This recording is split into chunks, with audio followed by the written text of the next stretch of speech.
अस्सलाम वालेकुम। मुझे उम्मीद है कि आप लोग खैरियत से होंगे। मैं फ़रज़ाना अली आज फिर एक नज़म के साथ, लेकिन ये नज़म मेरी अपनी लिखी हुई नहीं है बल्कि इफ्तिखार आरिफ़ की लिखी हुई नज़म है। और ये नज़म जो है वो ख़ास तौर पर एक फ़रमाइश पर मैं पेश कर रही हूँ आपके सामने। वैसे तो मुझे ख़ुद भी बहुत पसंद है, लेकिन मेरी एक फ़्रेंड हिना सरोश ने फ़रमाइश की थी कि फ़रज़ाना प्लीज़ ये नज़म एक दफ़ा पढ़ दो। तो वैसे तो सबके लिए है, लेकिन स्पेशली हेलो हिना, ये आपके लिए मैं ख़ास तौर पर नज़म यूट्यूब पर डाल रही हूँ। मुझे उम्मीद है कि आपको पसंद आएगी। तो नज़म सुनते हैं। नज़्म का उन्वान है अजब घड़ी थी। अजब घड़ी थी, किताब कीचड़ में गिर पड़ी थी। अजब घड़ी थी, किताब कीचड़ में गिर पड़ी थी। चमकते लफ्ज़ों की मैली आंखों में उलझे आंसू बुला रहे थे। चमकते लफ्ज़ों की मैली आंखों में उलझे आंसू बुला रहे थे। मगर मुझे होश ही कहाँ था। मगर मुझे होश ही कहाँ था। नज़र में एक और ही जहाँ था।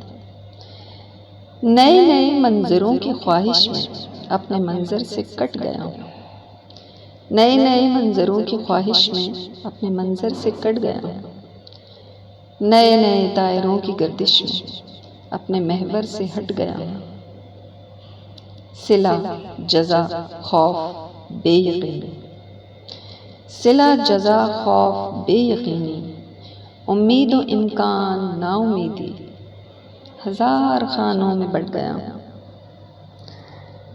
अब इससे पहले कि रात अपनी कमंद डाले ये सोचता हूँ कि लौट जाऊँ।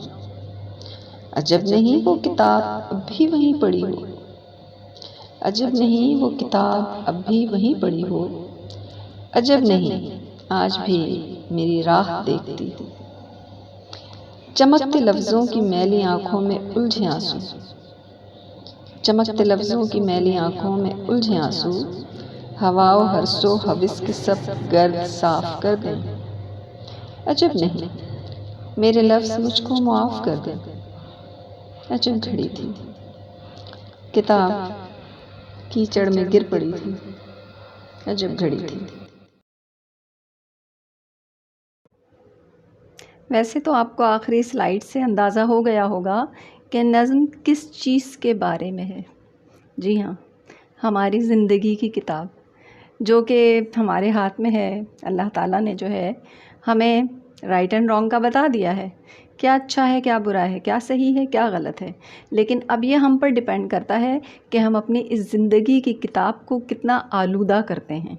लेकिन वापसी का रास्ता जो है वो खुला होता है कि अगर हमें मौत से पहले, लेकिन ये नहीं कि कुछ घंटों पहले, कुछ सेकंड पहले, कुछ अरसे पहले अगर हमें ख़याल आ जाता है तो हम अपनी इस किताब को साफ़ सुथरा कर सकते हैं, चमका सकते हैं। ये सब हम पर डिपेंड करता है। बस यही आज की नज़म थी। मुझे उम्मीद है आपको पसंद आएगी। इजाज़त दीजिए, अगली दफ़ा फिर एक नज़म के साथ आऊँगी। अल्लाह हाफ़िज़, अपना ख़याल रखिएगा।